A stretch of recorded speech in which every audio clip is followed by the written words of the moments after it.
真実。ギロチンはフランス革命の容赦ない象徴であり、迅速かつ人道的な正義を提供するために設計されましたが、すぐに恐怖と私の象徴となりました。前期配給士3年から前期配給士4年の矢に、予約末期善人がその致命的な人の下で処刑され、その中にはルイ支流職坊やマリ、アントワネット王妃も含まれていました。この菊は高密な機械として考案され、順次に命を追う能力で歴史に命を刻みました。しかし、人が下りた後に何が起こったのかは、とも大きな密の一つとして残り続けています。当時の監査者は、手を切られた体の中で動きが乱れ、一部の手は素描感、意識があるかのような表情をし。From the axe to terror, the evolution of public execution until the guillotine. Long before the guillotine redefined executions with its relentless precision, humanity resorted to methods ranging from the rudimentary to the symbolic to administer capital punishment. Among these methods, the decapitation axe stood out as one of the oldest and most brutal tools. Used as early as the 5th century before Christ in civilizations like Greece and Rome, this weapon was not simply a repurposed tool. Its elaborate engravings and designs reflected its role as a symbol of power and authority. The axe was a visual reminder that rulers and executioners had the power to decide over life and death. However, its use also involved a significant margin of error, as it relied on the strength and accuracy of the executioner, which often turned an execution into a spectacle filled with suffering. In the Middle Ages, the axe reached a peak in popularity, especially in the British Isles. Despite its prevalence, executions with the axe were far from perfect. A notable example was the execution of Mary, Queen of Scots, in 1587. The executioner failed on the first strike, hitting the back of her head. The second blow was equally ineffective, leaving an uncut tendon that had to be manually severed. This incident was not only an act of extreme cruelty, but also a testimony to the inherent inefficiency of this method. In contrast, the sword became established as an instrument reserved for the nobility, considered more dignified and precise. This execution method, though not universal, was seen as a privilege in line with social status. Anne Boleyn, the second wife of Henry VIII, was beheaded with a sword in 1536, an unusual gesture reflecting special courtesy. However, not all noble executions were carried out with a sword, as customs varied depending on the region and circumstances. As the Enlightenment spread across Europe in the 17th and 18th centuries, ideas about justice and humanity began to shift. Execution methods that prolonged suffering and public humiliation came under increasing criticism.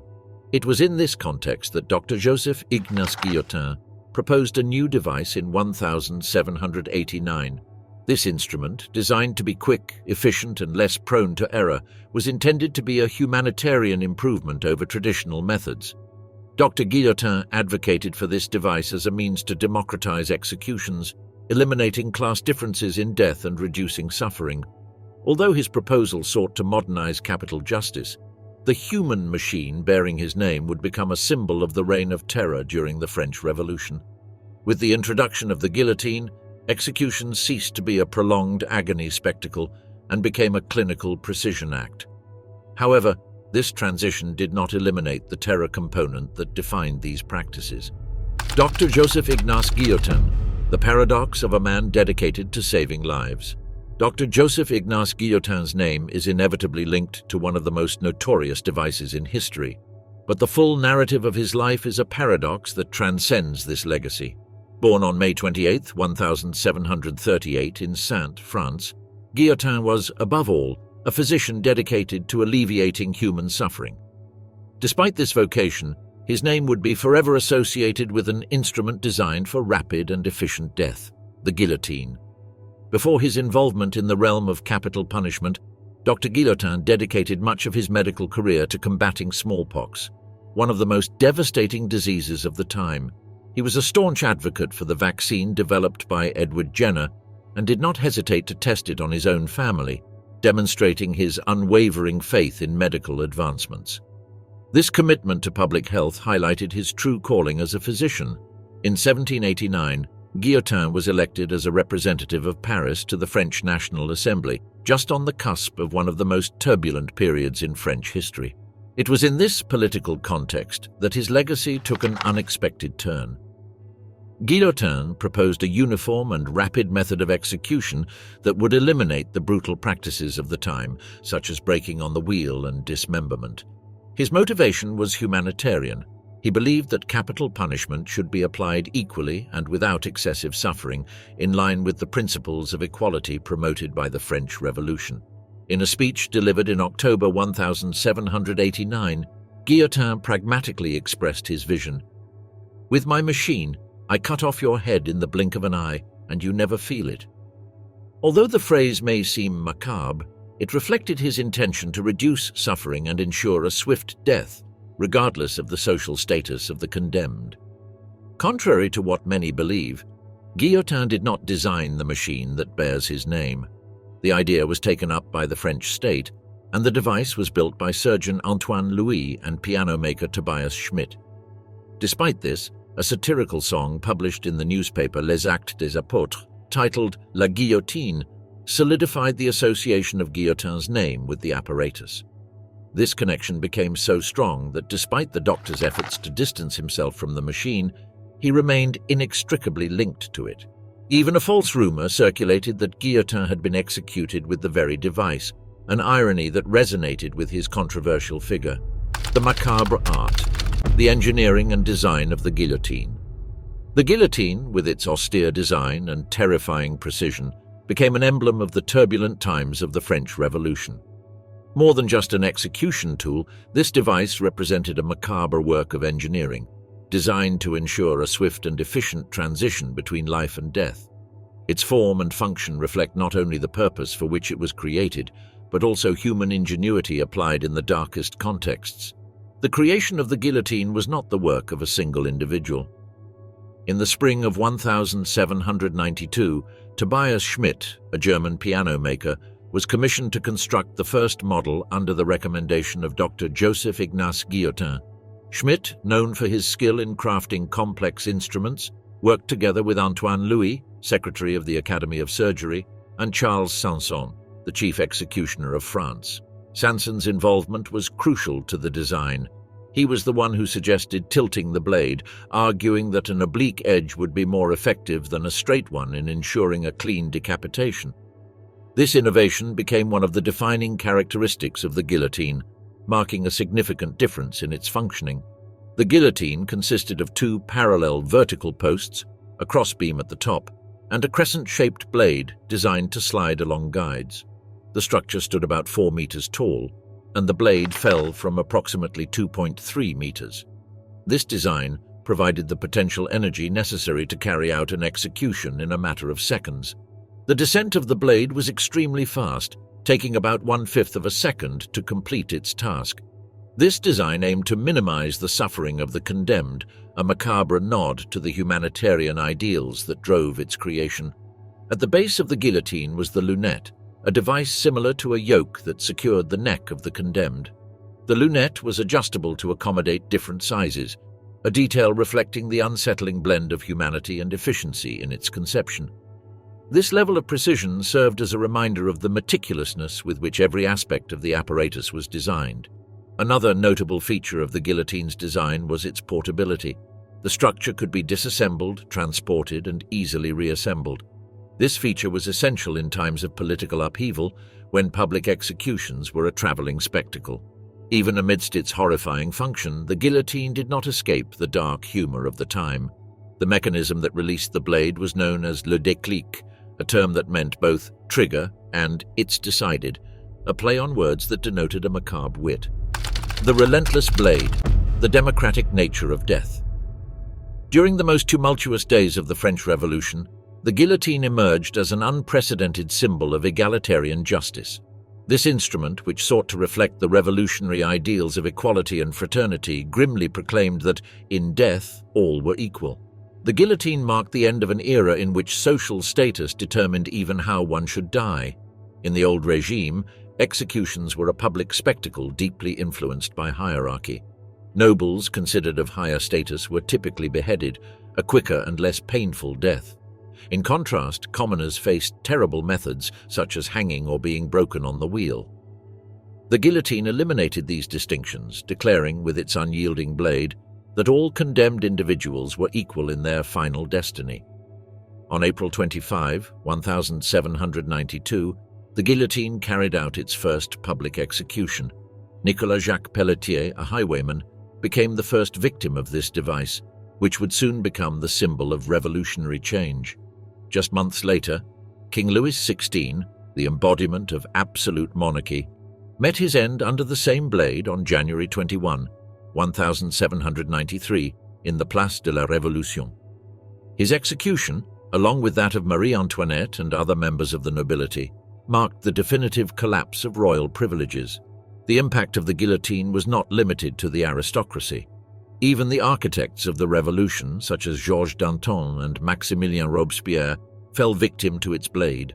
Robespierre, who had defended the use of terror as a tool for swift and severe justice, ended up being judged and executed by the same justice he helped establish.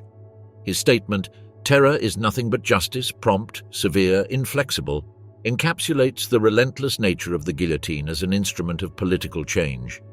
The reign of the guillotine did not end with the revolution. Throughout the 19th century and much of the 20th century, it continued to be the standard method of execution in France. Among its victims were figures such as Henri Pranzini, a murderer, and anarchist Émile Henry, whose crimes and executions became headlines of their time. The blade made no exceptions, neither for ideology nor social class. The guillotine left a deep mark on culture. Expressions like "sneeze in the sack" or "look through the window" emerged as macabre euphemisms to describe its use. The national razor, as it was sarcastically called, became ingrained in the public consciousness as the ultimate symbol of mortal equality. Beyond being a tool of death, the guillotine became a social commentary.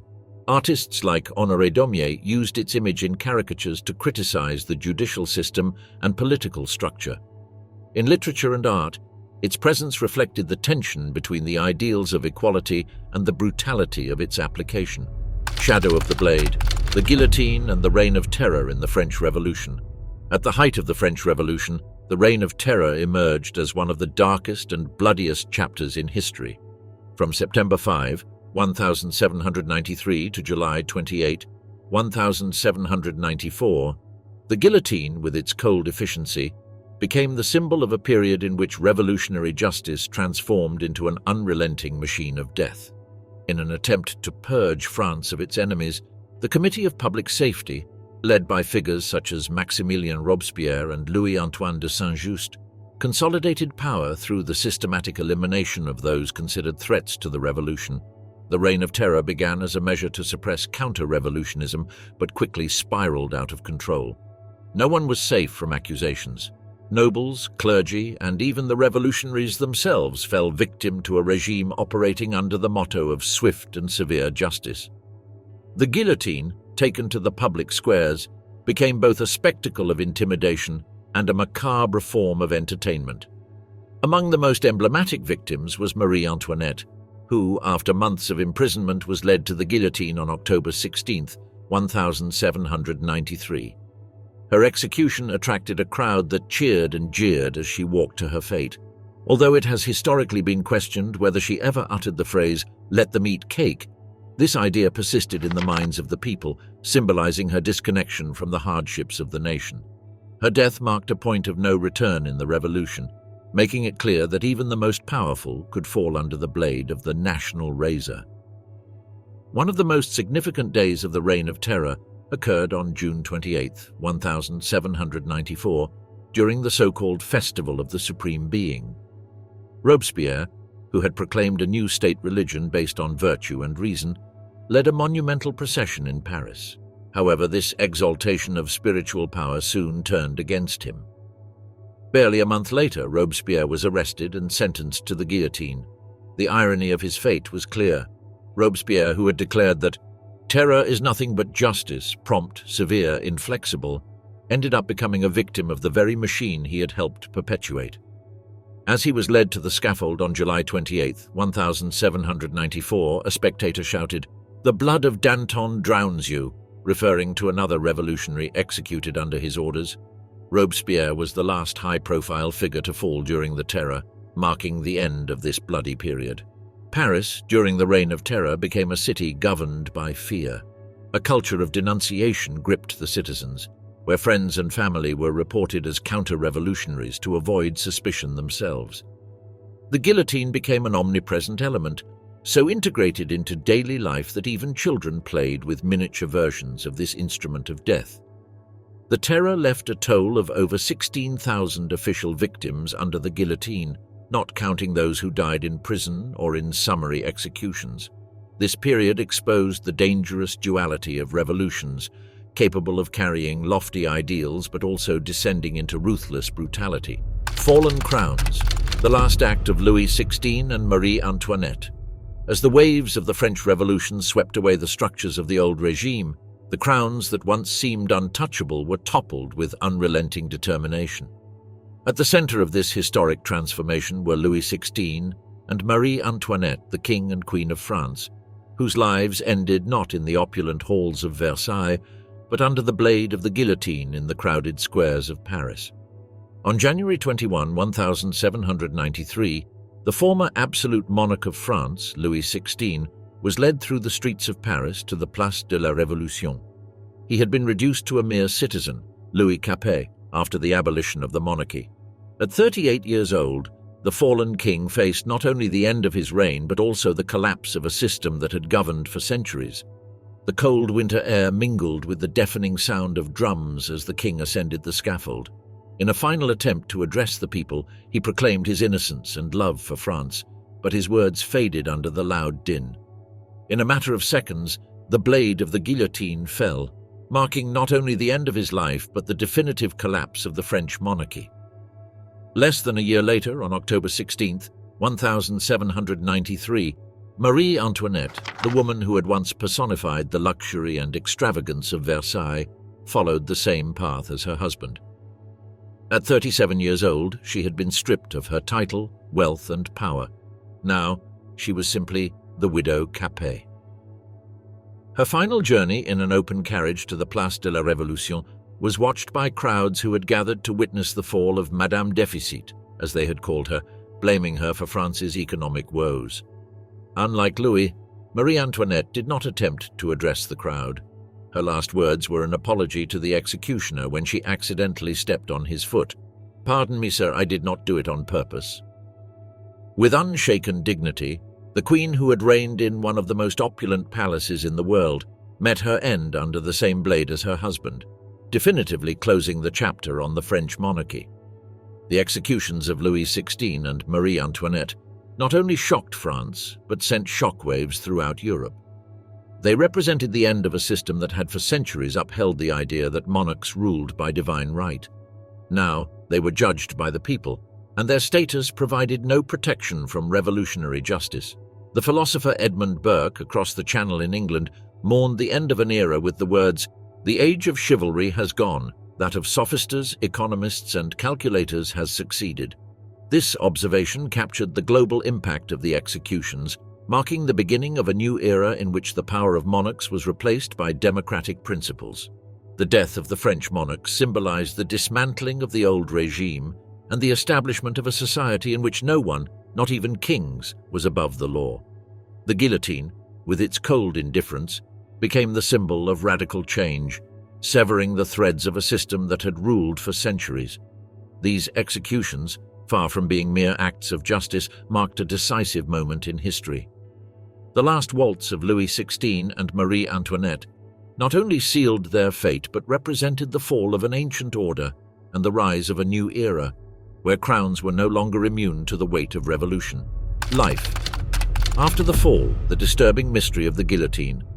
The guillotine, a symbol of deadly efficiency during the French Revolution, left behind not only a trail of blood and historical change, but also unsettling questions that persist to this day. One of the most disturbing stories comes from the execution of Charlotte Corday in 1793. Corday, convicted of murdering Jean-Paul Marat, met her end beneath the guillotine.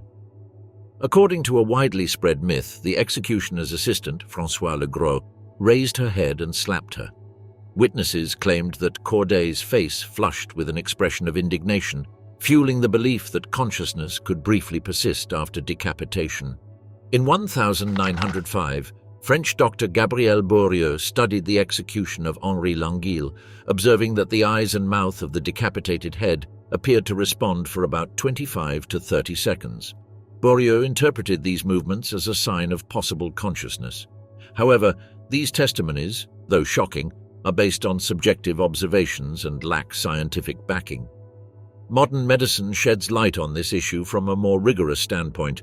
According to British anesthesiologist Dr. Harold Hillman, decapitation causes an instant drop in blood pressure and cuts off the oxygen supply to the brain, resulting in an immediate loss of consciousness. The movements observed in decapitated heads, such as blinking or muscle contractions, are involuntary responses that do not indicate active awareness. The brain, highly dependent on a constant supply of oxygen-rich blood, cannot function after the complete interruption of this supply. While the idea of a conscious head may seem plausible from a dramatic perspective, scientific evidence indicates otherwise. Beyond the rumors of life after decapitation, many of the last words spoken before the guillotine have been etched in history.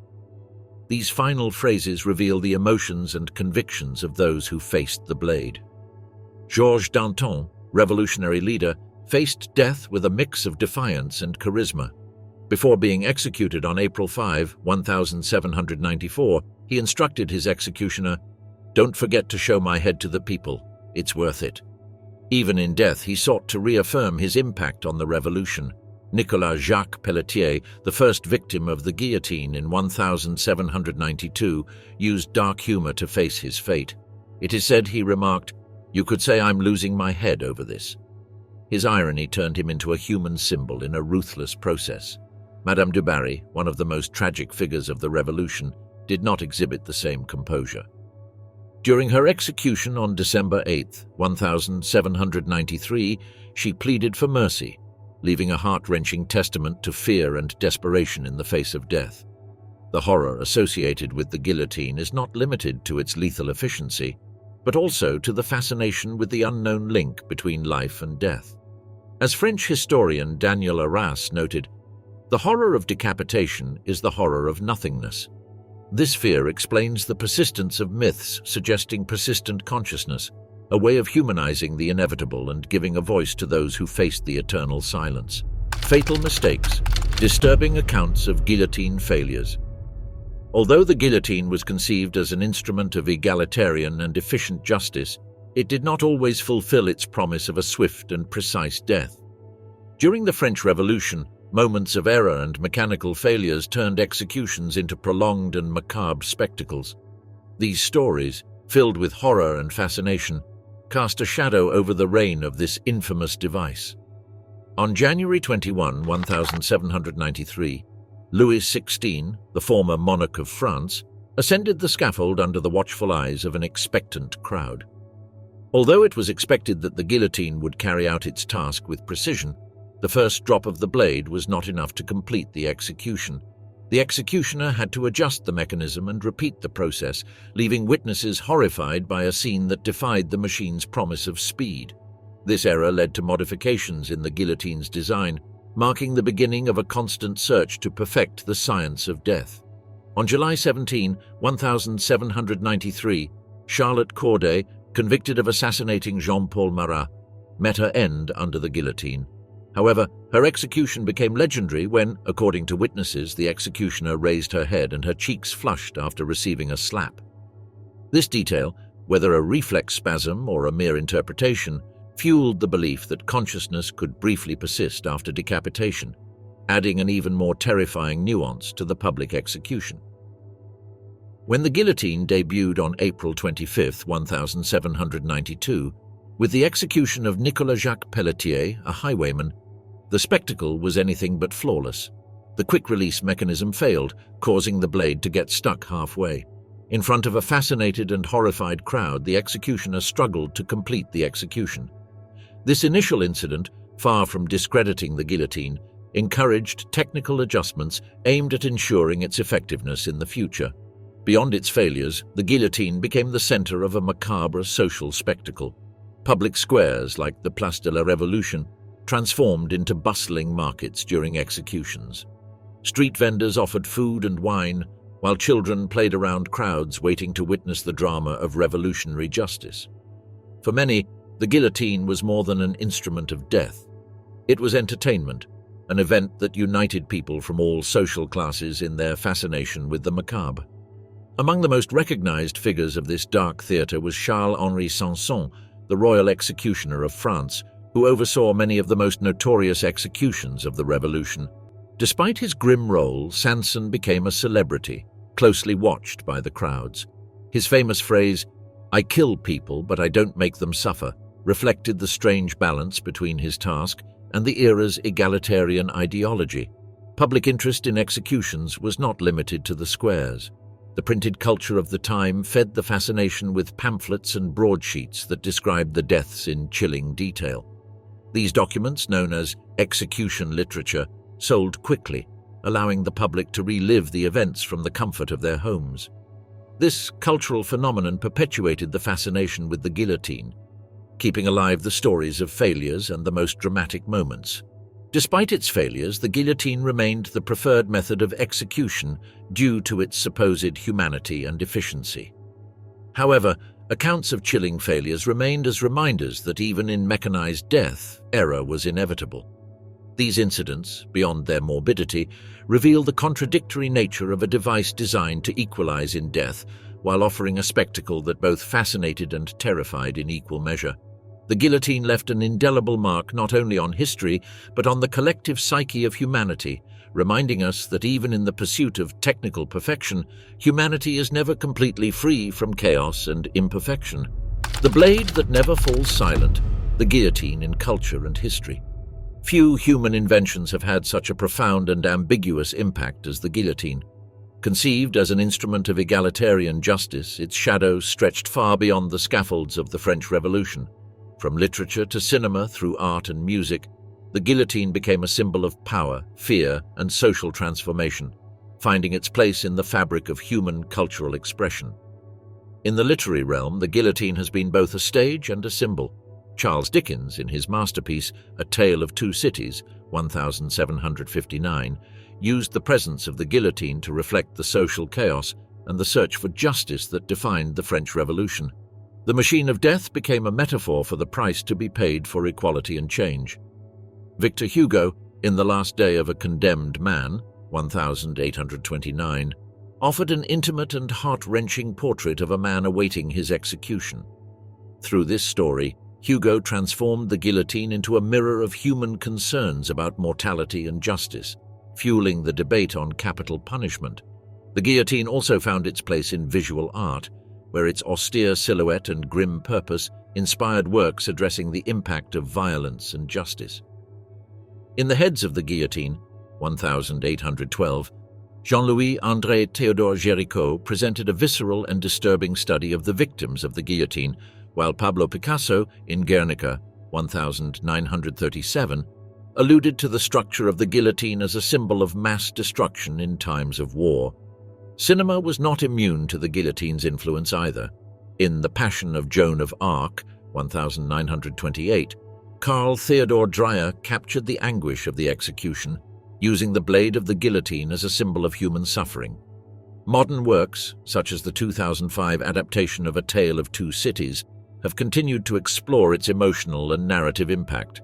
Even humor has found a place for the guillotine. The British comedy Monty Python and the Holy Grail, 1975, offered an absurd twist by showing a parody of the instrument, demonstrating its ability to oscillate between the somber and the comic.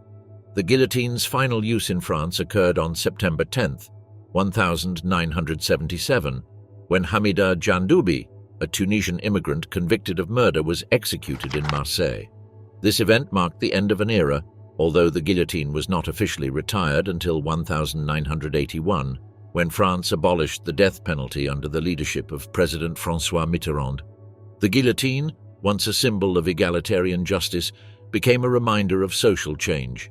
In the words of Justice Minister Robert Badinter, "To kill in the name of the nation is incomprehensible. Abolition is a sign of the nation's progress." Today, the guillotine remains a potent symbol. From its representation in museums to its appearance in music, such as in Queen's Killer Queen and in modern art by Banksy, its presence evokes a mix of historical fascination and social critique.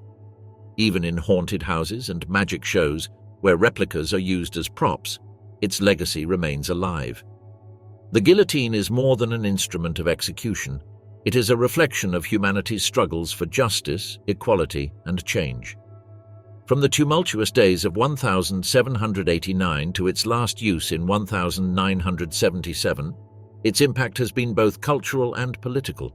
Its history reminds us that even the darkest symbols can offer lessons about resilience and humanity's capacity to evolve. In this historical abyss, the guillotine continues to echo in our collective consciousness, a reminder of the sacrifices and challenges that have accompanied the pursuit of a more just world.